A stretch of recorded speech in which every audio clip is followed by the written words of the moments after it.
Fala, galera. Aqui é o Guiviotti.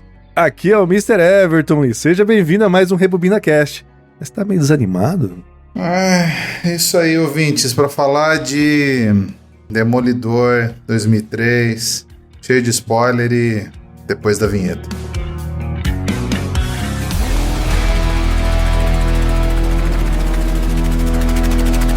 Rebobina Cast, volte ao play dos clássicos.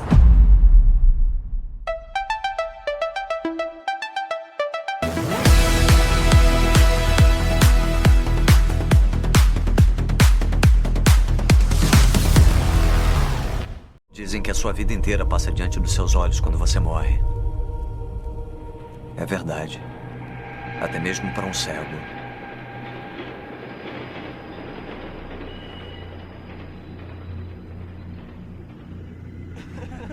Eu cresci em Hell's Kitchen. Os políticos e as imobiliárias agora chamam o lugar de Clinton. Mas um bairro, como qualquer coisa, tem alma. E almas não mudam como se muda o nome. Vem, neném, me bate. Anda, cara, bate nele de novo, quero ver. Você luta igual ao seu pai. Anda, me bate. Meu pai vai ser campeão. Seu pai é um vagabundo. É, um vagabundo. É. Vem, me bate. Tá bêbado. Seu pai é um bêbado. Ridículo. Meu pai era boxeador. Um cronista esportivo uma vez escreveu que ele lutava que nem um demônio. E o nome pegou. Jack Demônio Murdoch era um boxeador. Mas isso foi há muito tempo. Demolidor, o Homem Sem Medo, cara, de 2003. O Homem Sem Medo e Sem Vergonha de fazer essa bosta desse filme. Eu sei que você tá com muito ódio, mas veja, eu vou te falar que eu estava revendo o filme, eu fiz questão de rever pra ver se... Não, quando você sugeriu essa merda aí, você não tinha visto antes, fazia muito tempo, né? Só pode. Cara, mas é um hate que existe em torno desse filme que precisava de explicação. Então nós tínhamos essa responsabilidade aqui de dar nossa opinião. Falando nisso, eu queria dedicar este programa ao Paulo César Coragem, nosso amigo aqui que ouve esse digníssimo podcast, porque ele adora essa porcaria desse filme. Eu não sei por quê. Esse programa eu já vou estar aqui, vou dar um alerta de ódio pra todo mundo, tem bastante hate nesse programa. Então se você quiser continuar ouvindo, é por sua conta e risco. E quem que dirigiu essa porcaria aqui desse Demolidor, Mr. Everton? Não, calma, mas esse filme é muito injustiçado, cara. Ele é muito injustiçado, ele deveria, sabe... Não é injustiçado. Penso que ele tava numa época diferente, não. Será que ele não é injustiçado? Pode ter não é, cara. Esse filme ele foi dirigido pelo Mark Steven Johnson. E aí eu te pergunto, meu amigo, o que mais dirigiu Mark Steven Johnson? Olha só, ele fez o Motoqueiro Fantasma. Nossa, ele fez também. Uau. Ele fez Elektra, que é uma sequência desse filme aqui. Ele não dirigiu Elektra, dirigiu, acho que ele é só o retorista do Elektra. Ah, tá, então tá bom. Mas tá envolvido lá. Nossa, o Elektra também, olha. Parabéns aos envolvidos, hein? É duro, Elektra é duro. Mas ele fez alguns outros filmes de romance aí, cara, amor. Eu acho que ele é quase um diretor de romance, né? E por acaso se arriscou aqui nesse filme, né? Tem Pequeno Milagre, Amor Garantido, esse mais recente, Amor Garantido. Aí parece que deve ser filme direto pro streaming, né?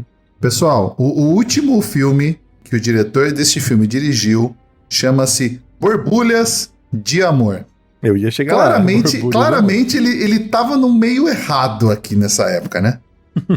Sim, eu acho que a pegada dele é outra, mas deram a chance pra ele. E é uma visão do herói, né? É uma visão de um cego, né? Como o Matt Murdock, né? Não, mas olha só, gente, veja, a gente tem que também nos colocarmos num momento ali. Havia acabado de sair o Homem-Aranha, já tinha saído o Homem-Aranha, né? 2003. Já. Então foi um puta sucesso, todo mundo adorou o Homem-Aranha. Foi o primeiro filme de super-herói, assim, que a gente viu realmente um super-herói fazendo o que a gente imaginava que ele fazia nos quadrinhos. E é claro que eles foram fazer um filme do mesmo universo, que foi o Demolidor. Era da Fox também esse daqui, né? A Fox tinha comprado o Demolidor, no mesmo pacote que comprou o Homem-Aranha. Só que, assim, a gente pergunta, por que fica saindo tanto filme do Homem-Aranha e saiu pouco do Demolidor? Porque estragaram o filme do Demolidor num tanto que eles preferiram acionar a cláusula que se não fizesse nada em, sei lá, 10, 15 anos, acho que 10 anos, na verdade, se não fizesse nada em 10 anos, e voltava pra Marvel. E foi isso que fez, de tão ruim que foi esse filme. Por isso teve o Demolidor, lá o seriado da Netflix, que voltou pra Marvel em 2013 por causa desse filme, porque ele E que foi bom acabou. esse seriado. O seriado foi bom, foi muito bom. Até hoje, até esse revival que fizeram na Disney recente aí, o Renascido, ele é muito bom. Esse filme não, mas o seriado é muito bom. Eu acho que, assim, o erro desse filme foi pegar... Eu acho que foi aquela receita, né? De você tentar pegar uma história, um personagem legal da Marvel, que se bem que o Demolidor, ele não é tão conhecido ali, eu acho que ele é até um personagem spin-off do próprio Homem-Aranha, colocar um ator famoso, trilha de rock ali da época, você deve... Sim. Tem bastante trilha de rock da época disso mais ali. pra frente, sim. E aí alguém falou, vai dar certo. Na teoria, era uma boa ideia. Toda má ideia tem uma teoria boa, né, cara? Tem uma boa intenção atrás, né? Mas eu acho que o problema foi talvez o ator. O ator incomoda um pouco. Falando do elenco, inclusive, nós temos Ben Affleck fazendo o Matthew Murdock / Demolidor. A Jennifer Garner fazendo a Elektra Natchios, que o papel dela nos quadrinhos e no filme é sempre morrer. É isso que ela faz? Pois é, né? Sempre. O Colin Farrell fazendo o Bullseye, né? Que aqui em português virou Mercenário. O Michael Clarke Duncan fazendo Wilson Fisk, ou Kingpin, Rei do Crime. O Jon Favreau fazendo o BFF, aí, né? Franklin Nelson. A Ellen Pompeo fazendo a Karen Page, que também ela passa de um jeito totalmente desapercebido no filme. Eu nem me toquei que essa menina aparece. A Ellen Pompeo é aquela que faz o Grey's Anatomy até hoje, né? Tá na 20ª temporada. E o John Pantoliano fazendo o jornalista que investiga tudo, um amigão aí, o Ben Urich. E esse filme está com nota 5.3 no MDB, uma nota, eu acho, muito alta até para esse filme. No Rotten Tomatoes, 42% da crítica gostou e 35% da audiência só, veja só. Tem motivo. Ah, sim. Mas, cara, eu nem lembrava, quando eu revendo o filme, eu nem lembrava que o Jon Favreau tava nesse filme, cara. Olha só, ele tá em vários filmes da Marvel. Eu não lembrava que esse cara tava também. Isso é antes de ser o Jon Favreau, que a gente conhece, diretor, né, dos primeiros 2 Homem de Ferro aí. O cara tava muito envolvido no começo do MCU. E antes tava aí pagando os boletos fazendo esse filme aqui de amiguinho do personagem principal, olha só. Mas você já notou que o Jon Favreau sempre faz amigo do personagem principal nos filmes dele? É porque ele não tem lata suficiente pra ser o bonitão do filme, né? Só no filme que ele faz mesmo, que ele dirige ele mesmo, que nem aquele chefe, sei lá, que o cara é casado com a Sofia Vergara e se apaixona pela Scarlett Johansson, que só acontece nos filmes dele mesmo. Fora isso, pois o cara não tem lata pra ser o principal, por isso ele é um amigo legal, né? Eu gosto muito desse filme Chefe, cara, eu gosto, porque ele é bem aquele tipo filme aguinha com açúcar, que você coloca pra assistir, você termina da mesma forma que você começou, mas feliz. E eu não lembrava, ele também dirige o próprio filme, né? Por isso que ele, a Vergara e Scarlett Johansson, né? Faz sentido agora. Nossa, é triste a vida do cara, né? Mas eu nunca assisti esse filme. Eu já quase vi esse filme várias vezes e me lembrei dele, mas eu nunca assisti. Não, mas assiste, cara. Assiste porque ele tem uma pegada bacana, que o cara é um chefe relativamente famoso, mas ele surta, pira na internet, aquela época que o Twitter era muito mais relevante, e acontece um monte de coisa bacana na história do filme. É bem legal, gostei do filme. Vou tentar. Esse filme, ele atualmente aqui, o Demolidor, ele está no Disney Plus e no Prime. Teve orçamento de 78 milhões e bilheteria de 179, que eu acho que foi muito até. Porque surfou na onda do Spider-Man, né? É um super-herói. Pessoal, eu mesmo, quando saiu, eu lembro que, eu não sei se você, mas eu assistia muito Homem-Aranha na Globo ali, naquele desenho clássico que passava lá nas manhãs da Globo. Sim. E era um desenho que tinha... Cara, é muito incrível aquele desenho do Homem-Aranha que você assiste... Um traço muito parecido com o do X-Men, né? Total, eu ia citar isso, inclusive. Você assiste esse desenho do Homem-Aranha, mais o desenho do X-Men, cara, você parece que entende todo o universo Marvel. Tudo que a gente tá vendo agora, praticamente, inclusive. E de vez em quando aparecia o Demolidor. Ele aparecia em uns 2, 3 episódios no máximo ali. Daí quando apareceu esse filme, eu pensei... Cara, é um filme, assim, muito bom. Não vi chegando o filme, né? Mas tinha o protagonista ali e... Cá entre nós, o que o Ben Affleck tinha feito ali antes? Ele já tinha feito Armageddon, né? O que mais? de destaque. Cara, Ben Affleck surgiu ali junto com o Matt Damon, né? No rolê lá do Gênio Indomável, os caras fizeram junto, né? E isso foi que abriu espaço pra ele ali em Hollywood, né? Mas ele era um Ben Affleck ali começo de carreira, né? Tinha feito papéis pequenos, né? Eu acho que o primeiro que ele tava um pouco mais de protagonista foi o Armageddon, né? Que, na verdade, o protagonista é o Bruce Willis, né? Ele é o segundo protagonista ali. Tinha feito o quê? Dogma também, junto com o Kevin Smith lá, que era o diretor e o nosso... Que tinha feito Pearl Harbor. Pearl Harbor é horrível, Pearl Harbor é ruim, cara. Cara, é melhor que esse filme. Acho que há controvérsias, viu? Talvez seja o ator, ó. Mais uma vez é o ator aí. Eu acho que Demolidor é um filme que precisava de uma segunda visão, entendeu? Nossa, cara. Bom, tá. Vamos promover as redes sociais pra gente amenizar um pouco o clima aqui do podcast, vai. Você precisa ver, então, as redes sociais. Aliás, ouvintes, curtam os episódios, comentem, compartilhem aí com os amiguinhos. Vão lá no YouTube, ouçam a gente, vá lá no Instagram, no rebobina.cast também, sigam a gente lá nas redes sociais.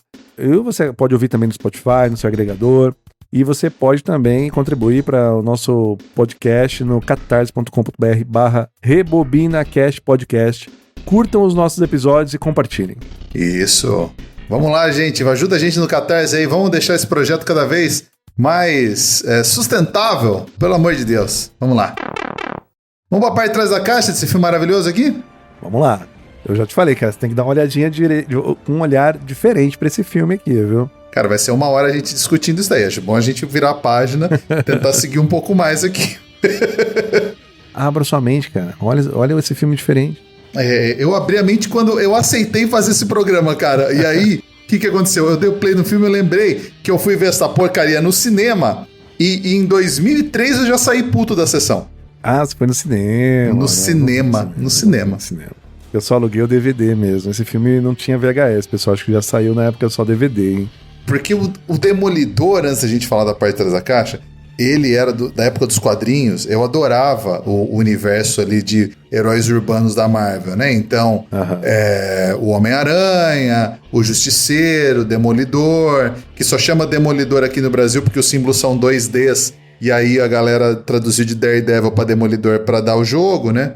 E então era louco por isso. E aí, quando eu fui ver, eu já tinha visto ali, na época que surgiu os filmes de herói da Marvel, né? Uma época pré-MCU, né? Da Marvel. Então, eu fui ver e falei, esse filme vai ser demais. Esse filme é que esse tal de Ben Affleck, que eu não sei quem é, mas deve ser um bom ator. E eu saí achando o filme uma bosta. Não, cara, mas eu diria que, assim, tem coisas que são legais no filme. Acho que a gente pode depois comentar aqui, mas tem coisas que salvam. Nós não falamos muito aqui sobre direção de arte, mas tem umas questões de direção de arte do filme que são legais, algumas escolhas. Talvez, cara, você fique assim porque o roteiro meio confuso em alguns momentos, né? Mas, vamos lá, por trás, parte de trás, eu só corrigindo, esse filme saiu sem VHS, acabei de consultar aqui, ó, dá até pra você, caso queira, ouvintes, comprar, né, ó, um filme Demolidor do Ben Affleck usado no Mercado Livre, R$83, se você tiver essa coragem toda. Né, mas tem VHS sim. Vamos lá. O Demolidor, Ben Affleck, um incansável combatente do crime, apaixona-se pela bela especialista em artes marciais chamada Elektra, Jennifer Garner. Mas, quando ela e sua família tornam-se alvo de um impiedoso assassino, o Demolidor se vê condenado a perder a única coisa que ele ama. Com efeitos especiais espetaculares, estonteantes, cenas de ação e aventura ininterrupta, O Demolidor é um filme imperdível. Olha, eu vou te falar o que me incomodou, tá? Pra gente dizer que, você tá querendo defender o filme e tal, né? Cara, o roteiro, assim, ele foi mal construído, assim, tem alguma coisa ali que o Demolidor não encaixa, sabe? Que ele não viu, talvez. Mas nossa, começou a piada de cego já, né? Puta, tava demorando, gente, olha. Daqui tem o que de gravação agora? A gente tem 16 minutos, essa foi a primeira piada de cego. Terão mais, né? Vamos lá. Mas assim, cara, as cenas digitais em que ele aparece, às vezes se pendurando, subindo nos prédios, isso causa estranheza. Não envelheceu tão bem, embora eu acho que na época foi bem feito. Acho que encaixa um pouco ali. Ah, mas isso é... O filme tem muitos defeitos, eu vou citar todos eles aqui durante esse programa, afinal a gente ainda tem mais um tempinho pra falar dele. Só que eu acho que o que ele não tem culpa são os efeitos especiais, porque era da época, né, cara? Era a tecnologia que tinha, era bonecão mesmo, sabe? Só que assim, se você colocar... Olha, os outros filmes que foram lançados na mais ou menos na mesma época, tá? De comparação. Todos os filmes melhor que esse... se você comparar. Então você teve Blade aí, que eu assisti ontem, inclusive. Tem umas partes de... O Blade é um filme redondíssimo, cara, mesmo com efeito visual tosco. X-Men, mesma coisa. Homem-Aranha, mesma coisa. Hulk, tudo bem que teve aquele Hulk lá do o Hulk tá terrível. quase igual, tá quase igual aí. Teve 2 Hulks, né? Teve o Hulk do Ang Lee, que é esse daí antes do MCU, e o Hulk do Edward Norton. A gente tá falando do primeiro, do aqui, Ang do Ang Lee. Isso, que é um pouco mais difícil mesmo. Quarteto Fantástico é complicado também, sabe? Um filme com roteiro pior do que esse, até se é que é possível, e efeitos tão ruins quanto. E mas é melhor. Fantasma. Mas é curioso que o Quarteto, eles têm problema de roteiro, mas ainda acaba sendo um pouquinho mais divertido que esse. Acho que vale lembrar que esse filme ele é meio dark, né? E acho que esse também é um ponto ali. Não sei se também teve alguma questão que eles tiveram alguma questão de classificação pra encaixar no filme, né? Mas ele dá pra ver que ele é mais... 13 anos esse aqui. Mas dá pra ver que ele é meio dark, sim. O que me incomoda no filme, aqui, já é spoiler, né? Gente, é que eles matam a Elektra. Eu não sei, eu tinha a impressão que era uma personagem que não precisava morrer. Elektra no quadrinho sempre morre, cara. Ela é tipo o Tio Ben, só que ela volta, ao contrário do Tio Ben. Ah, tá. Bom, beleza. No quadrinhos ele é fogo, né? Sempre alguém volta. Mas eu acho que a interação entre eles teve seus momentos. O que eu achei bacana no filme? Vamos até voltar um pouquinho pro começo ali, que tem todo o drama do pai dele, que é um ex-lutador, que vira um leão de chácara, porradeiro, fica dando lição de moral pro filho, você não pode ter medo, não sei o que e tal. Acaba que o pai virou lutador. Não, antes disso. Ele é assassinado pela máfia, né, na verdade. Mas eu queria chegar na hora que ele ganha os poderes. Que ele vê o pai dando porrada num cara, ele fica todo chocadinho, todo dramático, sai correndo, e aí, como toda história de herói, algum ácido cai na cara dele, no caso só machucou o olho, o rosto ficou intacto, ele fica cego e ganha super poderes ali, né, por conta da super audição, os sentidos dele ficam aprimorados, né, todo mundo parece que é isso, né, os tatos dele, ele menciona, não, meu tato ficou melhor, então eu posso sentir mais, ouvir mais. E ele sai do hospital já ouvindo o máximo ali, né? Parece que o sentido dele ligou na hora ali. Isso incomoda um pouco, mas tudo bem, é quadrinhos, vamos relevar. Logo de seguida ele já sai deslizando ali, uma madeira, como se ele perdeu a visão, ele ele ficou mais forte até, né? Porque ele sofria bullying, ele fica mais forte, porque ele ficou cego, ele dá porrada na galera que fazia bullying com ele. Então, algumas coisas tem que engolir muito a seco, né? Ele passa muito rápido isso no filme. Enfim, depois tem todo o rolê dele com a Elektra. E aí, outra coisa, ele é um advogado meio fudidão, né? Ele não consegue casos legais ali no ele é fudido no sentido de pobre, né? Os caras são...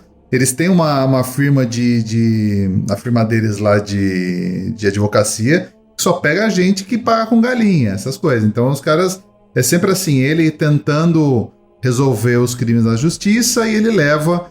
que isso vem dos quadrinhos também, ele vai atrás de ele investigar e punir o pessoal.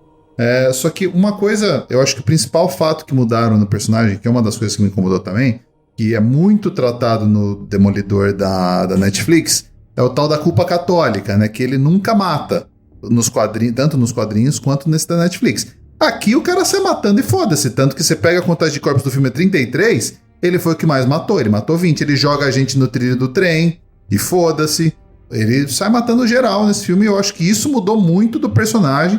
Isso que os caras são mais fanáticos por quadrinho. Eu lia um pouco de quadrinho dele, então posso me colocar Não leio o quadrinho tem muito tempo, mas já entro nessa categoria.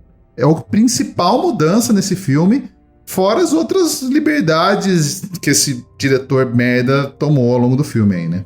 De fato, logo nos primeiros primeiras ações dele como demolidor, que ele vai atrás de um rapaz lá, não vou falar o que o crime aconteceu, porque eu acho pra não travar o nosso alcance aqui no podcast. Aí ele acaba indo atrás, e é uma cena de luta muita luz. Uhum. Essa cena foi ruim. Teve outras que foram melhores. Mas essa cena de luta, muito ruim, muito brilho. De repente ele se pendura num ventilador, cara. Pô, se eu me pendurar no meu ventilador aqui, ele vai cair, né? Não é um ventilador de aço, né? E, enfim. E aí ele vai atrás do bandido e o bandido cai na linha do trem. E ele não salva, ele deixa o cara lá, né? Realmente, ele tem um lado dark demais ali, que não sei se nos quadrinhos é de fato isso. E você tem razão, os heróis normalmente eles evitam matar, né? Pra ter aquela honra, né? E aí tem uma coisa assim, os caras vão... Nossa, isso eu vou falar tudo que me incomodou nesse filme mesmo. E vai lá o Ben Urich, né, que é o cara, que é o repórter, né, que ele tá investigando. Ele fala, você vê se isso daqui foi obra do Demolidor? Não, ninguém fala que isso foi obra do Demolidor.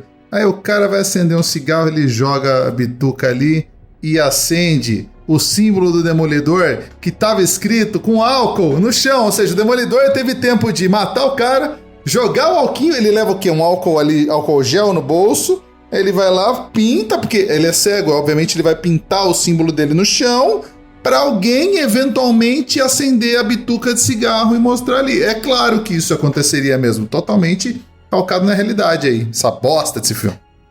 Tá, isso aí não é muito verossímil mesmo, que eu estava até pensando assim, realmente ele anda com um frasquinho de álcool, aliás é um álcool bom, porque... É álcool 90, álcool 90, não é álcool 70 não. Não, se for álcool 90 seca muito rápido, tem que ser um álcool até menor, né? Tá. Porque ficou bonitinho, agora tá bem retinho ali o D e o D, né? O Demolidor, não sei o que. É claro que um cego, mesmo com os super sentidos dele, ele ia conseguir fazer isso no chão, porque faz bastante sentido. O que me incomoda um pouco no superpoder dele é essa relatividade de quando ele quer ver, porque tem isso, é a questão... Lágrimas na ele chuva, se torna... meu Deus do céu. Não, mas essa parte é legal. Chuva, espera um pouquinho. A cena da chuva. Já vamos chegar lá. Agora, quando é meio relativo, né? Porque quando ele ganhou tipo uma espécie de sonar, que às vezes ele até bate no chão pra amplificar o som e o som retornar nele e ele enxergar aquilo, né? Então, beleza, isso aí a gente consegue entender. Só que quando passa o trem é um puta barulho, ok, e ele consegue enxergar numa boa. De repente ele tá lutando mais pra frente no filme, a galera começa a bater outras coisas e aquilo incomoda o ouvido dele. Então é muito relativo, né? É seletivo, né? Seletivo. É o superpoder seletivo, que ele se adapta conforme a necessidade do roteiro se adaptar, né? Exatamente. Agora você tá falando Lágrimas na Chuva, né? A gente também tem que lembrar que a Jennifer, que no caso é Electra, se tornou um casal, né? Eles viraram um casal mesmo, né? Isso é bacana. O que isso tem a ver com o roteiro? O que tem a ver com ele ver ela na chuva, cara? Teve uma química real aí na história. Mas essa parte ficou legal, cara. Isso aí, se você olhar, tirar o hate de tudo olhar com os olhos de cego, é isso que você tá querendo dizer? Nesse caso, literalmente, né? Também teve não sei se você notou, quando eu tava revendo o filme, eu vi isso aí. Eu acho que eles tentaram ser criativos no começo ali, sabe quando dá a introdução dos personagens? Lá no começo do filme, né? Dá a parte ali da... Tem um nome pra isso, né? Quando mostra as letrinhas dos nomes dos principais. Ali, os créditos ali? Os créditos iniciais, isso. Os créditos iniciais começavam com o nome e de repente terminava em braille, com pontinhos. Mas eu não sei porquê, quem teve essa ideia maravilhosa, né? Não, vamos colocar um negócio em braille. Mas, cara, tá na tela, quem que vai ver? Ninguém, quer dizer, o cego não vai conseguir tocar, né? Isso não foi muito inteligente, eu acho que foi uma ideia merda. Mas tudo bem, a gente já foram tentar ser criativo demais. Porra, eu não tinha pensado nisso, cara, realmente, que bosta. Pois é, cara.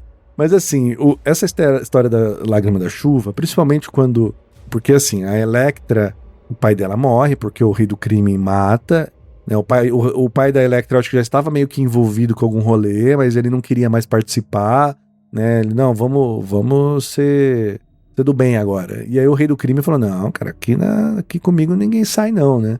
E o cara mandou, como é que é o nome do bandido principal lá? O mercenário. O mercenário, aliás, eu acho que esse filme, cara, o problema desse filme é isso, ele pegou dois atores que a gente não encaixa muito bem, né? Nossa, a caracterização dele sempre me incomodou muito, assim.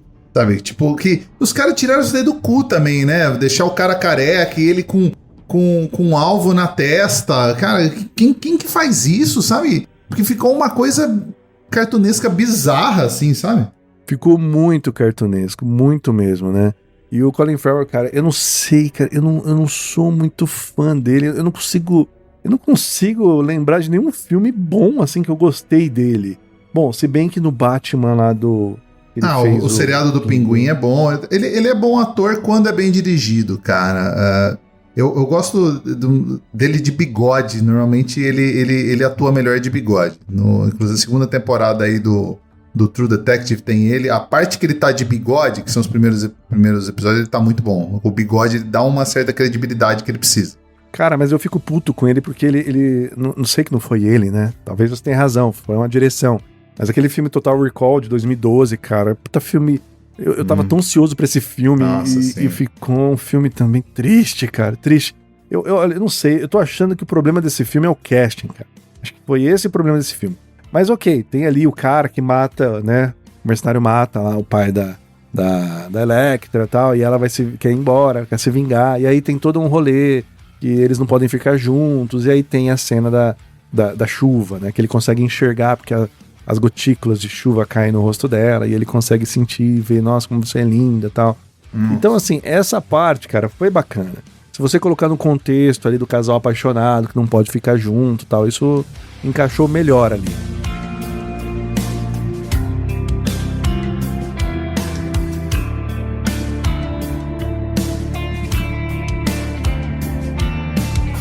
Cara, já que a gente tá falando dos dois, aí a gente tem que falar daquela cena terrível do parquinho, né? Deles não, isso é... na gangorra, nossa.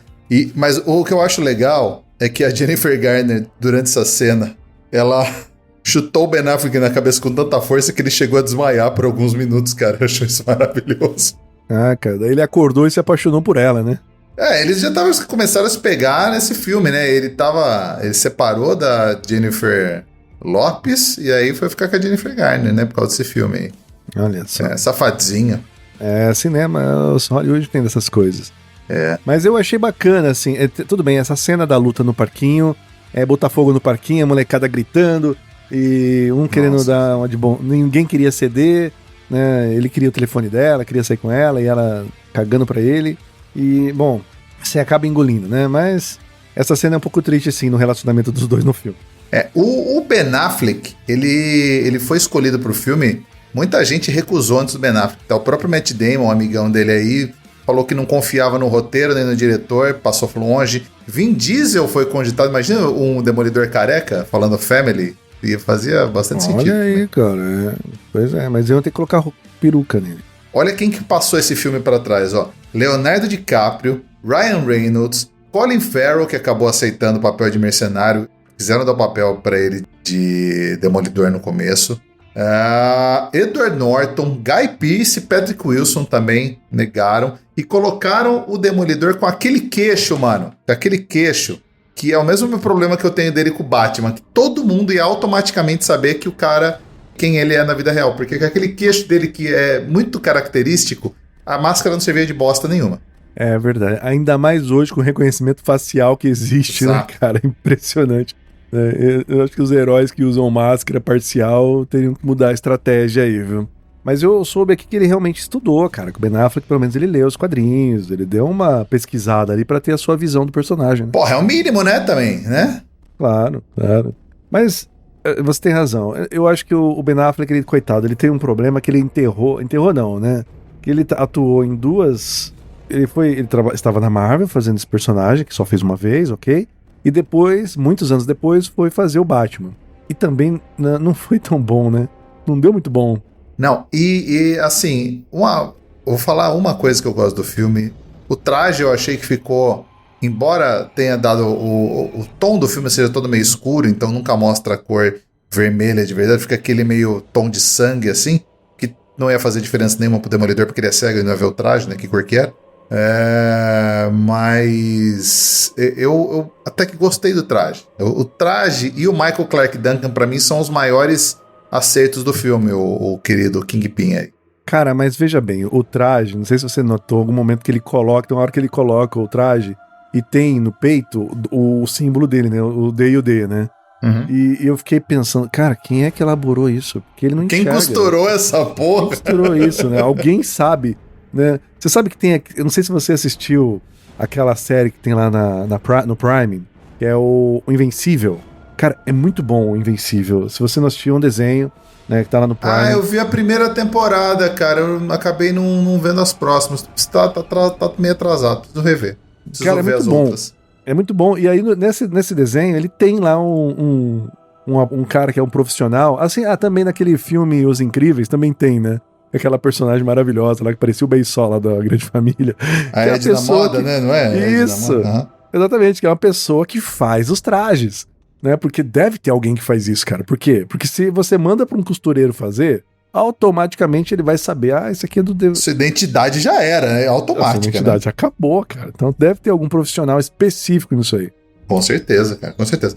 Mas eu acho que, voltando a falar do Michael Clarke Duncan, o diretor na época foi criticado porque o Rei do Crime, historicamente, ele é branco e escalaram o Michael Clarke Duncan pra ser um ator negro pra fazer o papel, mas, cara, pra mim, foi o maior aceito, porque ele é intimidador mesmo, ele é um cara gigante. Inclusive, quando ele contracenava com o Ben Affleck, tiveram que meter um degrauzinho ali, porque o Ben Affleck também mede 1,93, né? Então, queriam que ele parecesse mais amedrontador, e o Ben Affleck já é alto pra cacete, né? O Michael Clarke Duncan, quando ele foi escalado, ele pesava 138 quilos. E ele ganhou 9 quilos de músculo pra interpretar. O cara ficou gigante nesse filme, mano. Pra mim, o maior acerto é o Michael Clarke Duncan nesse filme, com certeza, cara. Não, ele realmente, quando entra, a presença dele muda totalmente ali. A voz dele também, né, intimidadora, né? Até o dublador dele, colocaram um dublador assim com uma voz bem grave ali. E ele é enorme mesmo, né, cara? E é curioso você falar que no outro filme que ele atua, puta, um personagem que esse cara é saudade. Espera de Milagres? Espera de Milagre. Também teve essa jogadinha tinha alguns atores que já eram muito altos, né? Uhum. E aí ele pra deixar ele maior ainda, porque na Espera de Milagre ele era um cara enorme, colocaram ele em cima de banquetas e degraus. Mas ele, de fato, é um personagem muito bom. E eu acho que foi um acerto, cara. Não foi... Tudo bem, o Rei do Crime é um personagem branco. É uma besteira isso, cara. O Nick Fury também era branco, cara. E agora ninguém consegue mais ver o Nick Fury não sendo o Samuel Jackson. Sim. Besteira. E ele é um personagem muito inteligente, né? Uhum. Eu acho até interessante, lá no final, quando ele vai enfrentar o Demolidor, ele fala que ele tem uma hora lá que ele espanca o Demolidor, né? Uhum. Ele consegue até ganhar. Ele não sei até porque ele perde ali, mas ele tira a máscara do Demolidor e vê que é o advogado. Ele zoa, né? É o advogado cego de Hell's Kitchen e tal. E nessa parte o Demolidor fala: você matou meu pai, não sei o quê. Daí ele fala, até o fiz que ele fala, era só negócio, sabe? É interessante, eu achei muito legal a postura do personagem. Isso realmente foi um mega acerto no filme. Um dos poucos, né, desse filme. Pois é. Você realmente não gostou do filme. É interessante também a interação do Jon Favreau ali, né, com um amigo dele, que ele sempre faz piadinhas, né? Alívio cômico, né, do rolê. Muito, muito. Tem hora ali que ele fica jogando basquete, ele erra, fala que acertou, daí o Ben Affleck cego vai lá e acerta. E é muito interessante. Eu acho que talvez aí, cara, tenha nascido a semente aí do Jon Favreau pra depois entrar no Homem de Ferro, cara. Cara. Esse filme ele deve ter uma importância que você não tem ideia. Porque com certeza, se não fosse esse filme, o Jon Favreau não ia dirigir o Homem de Ferro. Eu não consigo entender o pessoal como você que fica defendendo esse filme porcaria, cara. Esse filme é muito ruim. Como? O que aconteceu? Tá todo mundo maluco, cara? Por que todo mundo gosta desse filme, velho? Não. Esse filme não é que ele é ruim. Ele é horrível, um pouco irregular, cara. Nossa, ele não é um desastre absoluto, cara. É que talvez você tenha que só abrir um pouco o coração. Ele não é um filme 10, talvez nem um 7. Nossa. Tá? Mas também não é um 0. Sim. Nossa, cara. Ó, vou te falar. Esse filme não tinha por que existir. Esse filme podia ser uma cena pós-crédito. Sabe aquele que nem a Marvel quando fica prometendo cena pós-crédito, aí colocam uns atores que nunca acabam se concretizando? Podia ser isso, velho. Podia ser uma cena pós-crédito, tentar fazer um pré-MCU e começar a misturar os negócios, não servia pra nada, cara. O Wilson Fisk, esse negócio dele matar o pai também do Demolidor, isso aí não veio de quadrinhos, isso daí a galera tirou do cu só pra... Porque é a mesma coisa do Coringa, do Jack Nicholson ter matado o pai do Bruce Wayne no primeiro Batman, sabe? Só pra ter uma luta final e ter um propósito a mais, mas, cara, não tem nada que preste nesse filme. Tem ali... Nem o Stan Lee, que é o maior defensor de Marvel, que escreveu metade dessas porcarias, nem ele gostou. Até ele foi lá, que ele tem uma participaçãozinha no filme, que ele faz em todos os filmes, até antes do MCU. Ele tem ali uma cena que ele vai atravessar a rua e o menino cego salva ele. E nem ele gostou desse filme, cara, de tão ruim que ele é. Então, assim, não faz sentido. Eu tô dando uma pesquisada aqui, parece que o Frank Miller tava nesse filme aqui, cara, numa cena. Tá? Ou eu tô doido? Não sei, cara. Esse filme é o filme de menor bilheteria entre aqueles que haviam arrecadado mais de 40 milhões no final de semana de estreia. Ou seja, final de semana de estreia todo mundo foi ver e ele falou, ok, é uma bosta, e ninguém mais foi. É isso. É interessante que ele tava surfando na onda do Homem-Aranha, mas não teve a mesma expressão, né? E o Colin Farrell também, talvez, eu acho que foi meio confuso, muito escuro. Talvez tenha sido detalhes de roteiro, provavelmente. Mas eu não sei, eu também me incomodou um pouco o Colin Farrell como vilão lá, que tem uma hora lá que ele começa a enfrentar na igreja, né, o Demolidor, e tá indo pau ali com ele, joga as coisas, ele desvia, né? O personagem do Colin Farrell, ele consegue executar a própria missão, que é matar o pai da Elektra, mas ele fica putinho, porque ele não conseguiu acertar o Demolidor, ele errou o alvo, e ele nunca erra. E por conta disso ele queria matar o cara. Cara, a primeira cena do filme tem um rato feito de CGI, mano. Os caras não tinham nem cara de pau de colocar um rato de verdade. Coloca um rato CGI fake, cara, que já... Primeira cena que vem, fala, nossa, um rato fake logo no começo é triste. Por isso, você chegou a ver a versão do diretor, que dizem que é levemente melhor do que essa porcaria que a gente viu aqui? Não, eu não vi. Eu não vi. Nem sabia que tinha, agora não sei se irei ver. Mas pode ser, cara, que esse filme tentou ser muita coisa ali. Olha, né? nem você gostou do filme o suficiente pra assistir a versão do diretor dele. Olha que hipócrita você. Não, calma, você tá levando tudo... Você tá muito polarizado. Ou é ferro ou é fogo. E não é que eu gostei do filme, eu só não acho que é uma merda completa. Nossa, cara. Tá. É que, assim, a gente também... Eu acho que ele, por ele mesmo, já era ruim mesmo. Agora que você falou, me fez a minha lembrança ali de quando eu aluguei o DVD, o VHS, talvez na época. Não é um filme que me apeteceu muito ali. Mas por quê? Porque eu tinha a expectativa do Homem-Aranha. Você falou também do X-Men. Tem a parte musical do filme também, né? Ele toca umas músicas famosas no filme. Mas parece músicas famosas de rock no começo dos anos 2000, né? Toca Evanescence. É uma bosta a trilha sonora desse filme também. Não, cara, Evanescence é legal, cara. Não é, cara. Aí tá, não é. Ó, você pode considerar esse filme como se fosse um filme do multiverso, cara, sabe? Em um multiverso existe o Ben Affleck como Homem-Aranha, ou como o Demolidor. Em outro multiverso existe o Demolidor aí novo da Marvel. E no outro multiverso, o próprio Ben Affleck é o Homem-Morcego, cara, o Batman. Não, eu fiquei feliz nesse filme esse último que teve do Deadpool, que ele vai na Terra esquecida lá da Marvel, que ele encontra com a Elektra, né? E aí eles fazem até a piadinha, né? O Demolidor morreu. Morreu. E ela não liga porque tu já tava separada do Ben Affleck há muito tempo. Então, tipo, eu gostei da participação dela no Deadpool, mas porque ela melhorou a atuação dela nos últimos 20 anos aí, porque na época desse filme aí, ela de atriz era sofrível também, cara. Teve essa parte também aí que me incomodou, porque o cara lá, o Colin Farrell, né, matou o pai dela com a arma do Demolidor, né? Ele tinha uma espécie de nunchaku que virava um bastão para apoio para pessoas com deficiências visuais. É conhecido como bengala também. Uma bengala. E também era um gancho, né? Era um negócio multiuso.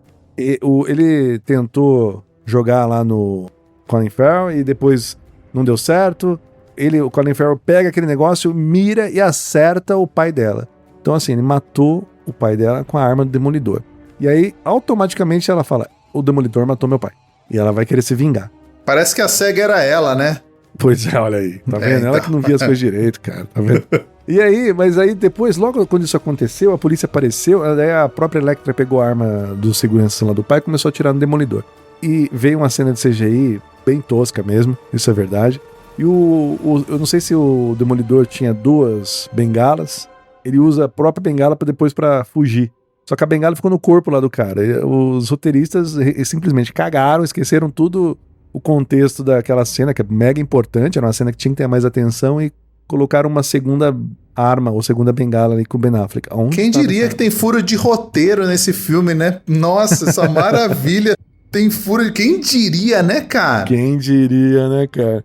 Mas diria? Olha, assim, é um filme ruim? Talvez não é tão ruim, cara. É, assim. Ele não é um desastre absoluto, assim. Nossa, não é de longe uma boa adaptação. Isso temos que concordar mesmo. Só que, assim, é um filme de origem, já é mais difícil. Cara, sabe o que me incomodou muito nesse filme também? Sabe o que me incomoda muito? Ele mata geral nesse filme.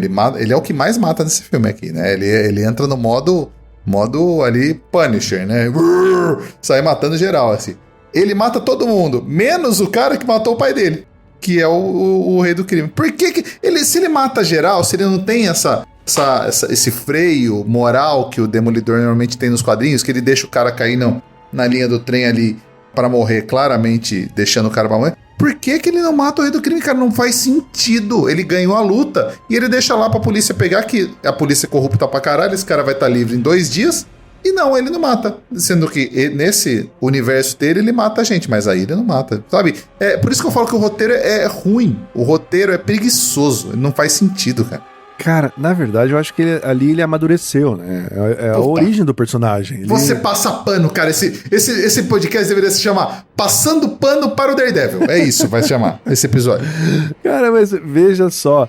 Ele realmente mostrou a questão de origem. Tinha uma questão do padre.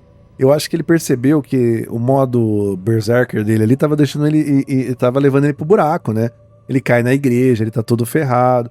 Olha, você colocando camada de não tem, cara. Isso daí você tirou da tua cabeça pra tentar passar o pano pra esse filme, cara. Porra, cara, ele perdeu o amor da vida dele. Ele tá todo bagunçado. Que amor da né? vida? Ele conhecia a mina fazia o quê? Uma semana? Pois é, mas ele tava com os olhos fechados pro amor, né? Pra mim chega. Acabou.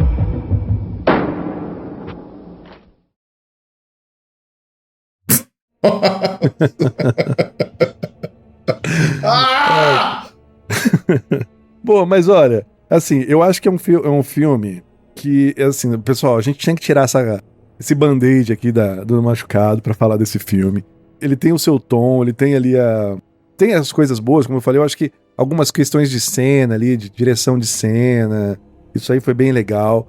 O problema talvez seja o roteiro e o ator. Né? Eu acho que o Ben Affleck, cara, ele é muito bom pra filmes mais sérios. Eu acho que filme de herói, pra ele, não é uma boa pegada. Cara, esse filme é tão ruim que eu não sei nem se o Arnold conseguiria salvar esse filme, cara. Ah, só um minutinho. A gente tava falando rapidamente da trilha sonora, né?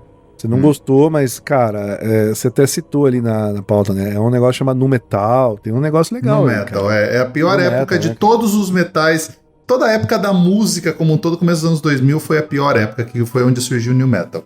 Mas, cara, hoje é nostalgia, hoje é nostálgico, né? Pô, mas não, é ruim mesmo. Mas esse filme, será que é relevante hoje, cara? Não, nem um pouco. A gente fala, a gente lembra dele com muita raiva, mas talvez seja relevante. Não, cara, você tem o Daredevil, que é o bom. Tudo bem, eu nem sou tão fã do Charlie Cox, que ele substituiu esse filme e ninguém lembra mais que o Demolidor. A gente tava fazendo como é que fala? Desserviço. Um desserviço pra sociedade lembrando eles desse filme, cara. Tá bom, cara, mas você tem razão. O novo, ele assim, é mais relevante que esse aqui que foi esquecido, né? Ele foi simplesmente apagado, né? Alguns filmes da época até foram relembrados recentemente aí com os filmes da Marvel. E agora esse aqui, ele foi deixado de lado, literalmente. Você acha que o Arnold salvaria esse filme? I am sure I can do better. Como advogado, como é que ele falaria objeção ali, né, pro juiz? Objection! Cara. Olha, poderia ser sim, né? Eu só não I consigo... came here for justice! Eu não consigo imaginar ele com um nunchaku bengala que se consiga segurar ele, né, na hora que ele vai se pendurar, né, cara? Não ia dar muito bom. Ele não é muito maleável, né? Talvez como Rei do Crime, sendo um Rei do Crime... Agora, Rei do Crime, sim. A gente só tem um problema que a gente sempre lembra do filme quando ele é o vilão, né? Quando ele fez o... Dr. Freeze de lá? gelo, Dr. Freeze, né? Uhum. Mas ele talvez como Rei do Crime, engravatado ali, né? Eu acho que teve uma cena daquele filme True Lies, que ele usa um terno branco. Ali ele já tá até meio que caracterizado já como Rei do Crime. O Rei do Crime seria bom pra ele. Eu acho que é o jeito de colocar o Arnold nesse filme, sem colocar um alvo gigante na testa dele, que ficaria ridículo também, seria fazendo o Rei do Crime. Agora, eu não sei, quem poderia fazer, por exemplo, a Electra? Deixa a Jennifer Garner aí, não incomoda assim tanto, né? Ela é péssima atriz, mas ela pelo menos ali no shape ela apresenta, né? Uma grande virtude pro filme. Isso é verdade, verdade. E ela até interpretou bem as lutas ali, né? Tem a fisicalidade necessária pro personagem, com certeza. Agora, eu tô olhando aqui a caracterização do quadrinhos do mercenário, é que o mercenário, ele usa uma roupa e a máscara dele tem um símbolo de um alvo na testa. É que na época a galera, antes de ter MCU, aliás, isso é uma parada que foi meio mais recente até, né? Que o pessoal tomou o lado galhofa de colocar a roupa dos personagens mais fiéis ao quadrinho, né? Tanto que o mercenário que tem nesse Demolidor aí da Netflix usa uma roupa bem parecida com a dos quadrinhos mesmo, né? Mas nessa época não. Então acharam de bom tom fazer aquela tatuagem meio... sei lá, meio marcada. Como se fosse aquelas tatuagens que é meio marcada a ferro, assim, né? Sim, é tipo ferro de boi, né? Colocaram na testa do cara. Exato, cara. Por isso que ele tá sempre nervoso, tá com raiva.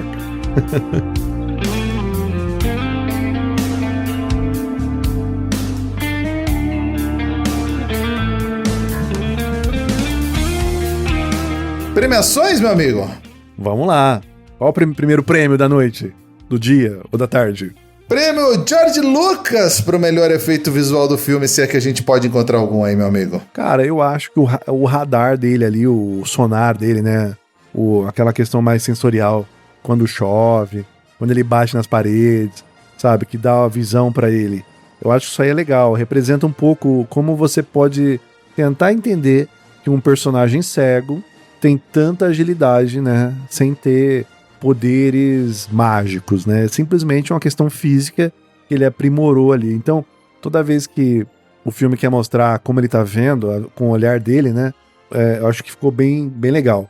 Porque as cenas que fazem CGI dele são ruins. Mas essas cenas, quando mostram ali a parte visual dele mostrando ali como ele tá vendo, aí é legal. Isso encaixou muito bem. Foi criativo, né? Eu vou ter dificuldade no prêmio desse filme, mas assim, eu nunca gostei disso. Eu nunca gostei do cara precisar da chuva pra ver a cara de alguém. Isso daí eu achei tosco. E esse filme, ele é uma chuva de slow motion o tempo inteiro, cara. Mas eu acho que se a gente pode falar de alguma coisa, é slow motion, né? Slow motion, efeito Matrix, né, diríamos até. Isso que eu ia falar. Depois do Matrix, cara, o slow motion ficou meio sem graça, né? Todos querendo fazer, ninguém conseguindo a mesma qualidade, né? E também relevância. Se eu posso falar uma coisa, acho que vai ser do slow motion mesmo, né? Isso aí. Prêmio duplo. Isso aí. E o prêmio Steve James para o melhor coadjuvante do filme, meu amigo. Olha, acho que não tem dúvidas, né? Tem até o amiguinho dele lá, o próprio... Como é que fala? O Fog Nelson. Fog Nelson. Mas, cara, não tem pra ninguém, né, cara? O Rei do Crime ali, o Michael Clarke Duncan, ele ganha fácil esse prêmio, na minha opinião, porque, ele é um cara grande, de respeitos, ele aparece até pouco no filme, né? Acho que ali no começo, no meio ali do jantar, tem a parte do enterro e depois a cena última ali. Cara, e toda vez quando ele entra, assim, você acredita que aquele cara, ele manda. Ele vai pra cima, né? No podcast anterior, né, a gente até brincou que teve o vilão lá, que era galhofa. Esse aqui não, cara. Esse aqui você acredita que olha, o Fisk, e que esse nome, né, o Rei do Crime, aliás, tem essa teoria, né? O Rei do Crime existe, o Rei do Crime não existe. Então, pra mim, é o Wilson Fisk como personagem, né? O Michael Clarke Duncan como ator ali. Eu vou concordar contigo, cara. Pra mim, em termos de atuação, é a melhor atuação do filme. Muito melhor, inclusive, do que o personagem principal do Ben Affleck, que é horroroso a atuação dele nesse filme. E eu acho que ele traz uma gravidade, assim, no sentido de...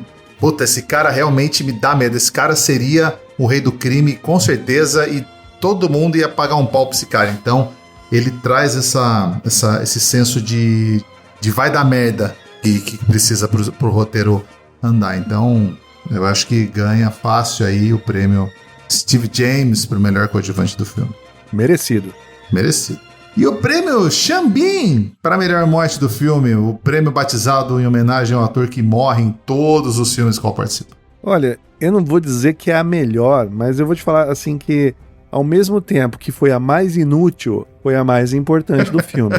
É da própria Elektra, cara, porque a Elektra Natchios, né?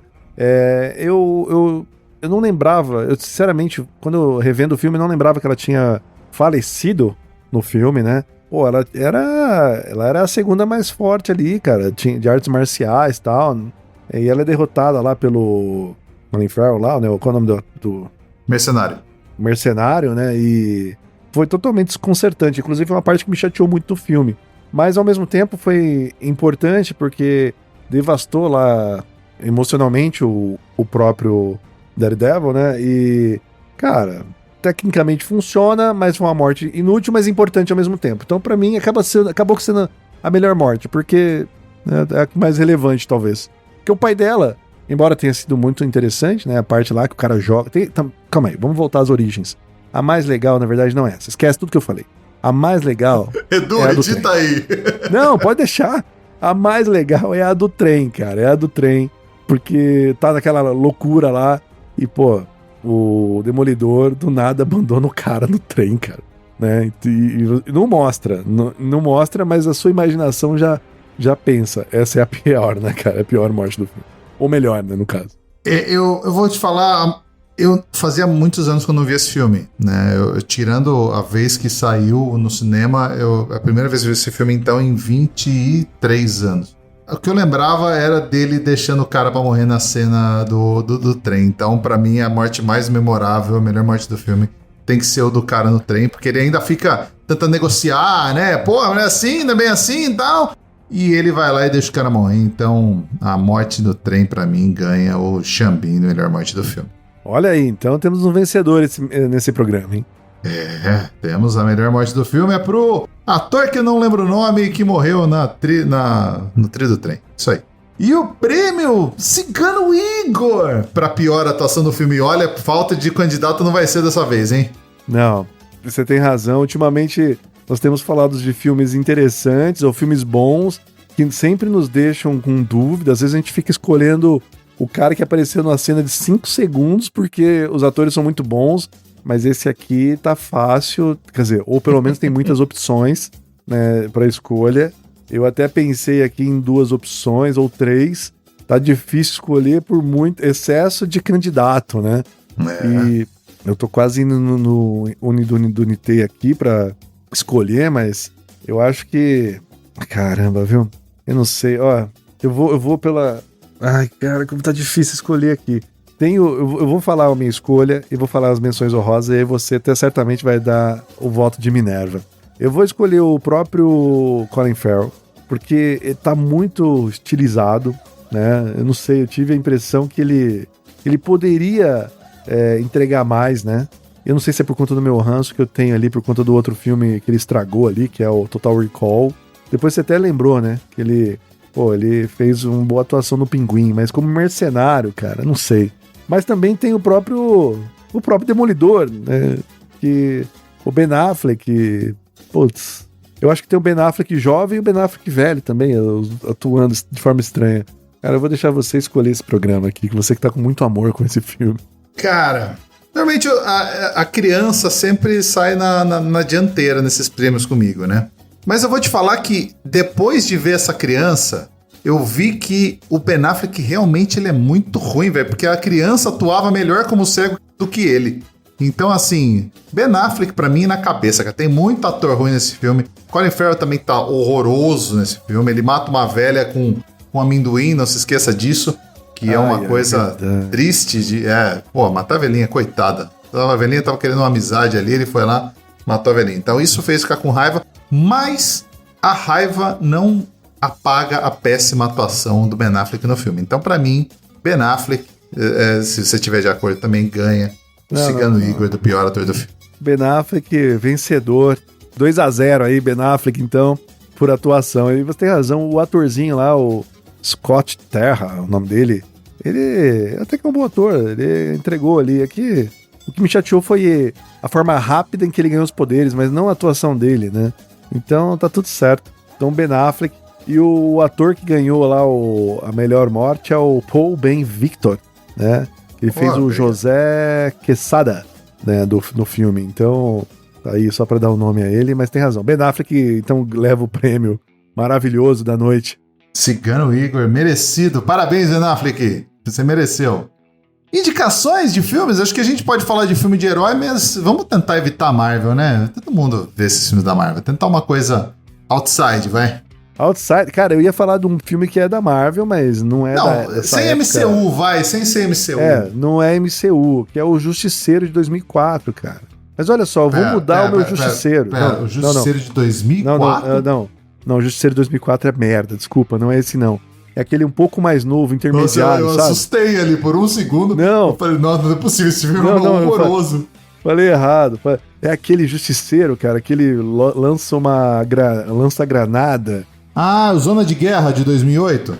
Zona de Guerra, cara. Aliás, é o Justiceiro em Zona de Guerra. De 2008, isso mesmo. Cara, eu acho que esse Justiceiro, ele foi injustiçado, porque ele tem um plot devagar, né? Tem um vilão meio caricato, que é o Retalho, né? Mas é um filme muito bom ali. Ele, inclusive, tem a mesma pegada desse aqui. Tem um repórter que todo mundo fala que existe o Justiceiro, a galera fala que não existe. Enfim, é um negócio meio de herói, né? Que é meio underground ali, ninguém sabe que existe, mas tem um repórter que fala que existe. E eu achei que é um filme muito bom. Ele é meio visceral, né? Ele é meio... Tem um gore até ali. E tem a ação. E tem o cara se fodendo também, porque o Justiceiro é um cara que se ferra muito também, né? Então, não é de 2004, peço desculpas, ouvintes, é o de 2008, né? Zona de Guerra. Eu assustei por um minuto, porque assim, esse de 2004, nossa...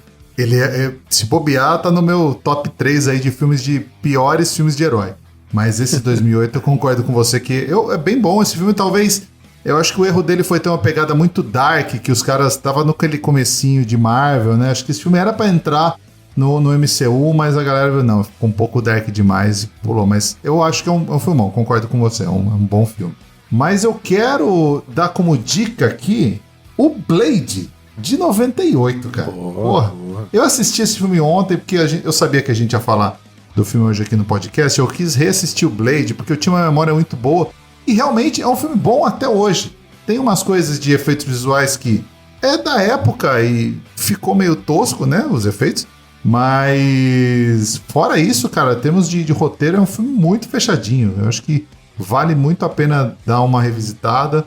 De 98 aí, se encontra no HBO Max atualmente. Então, filmão, cara. Blade. Boa, Blade é legal, cara.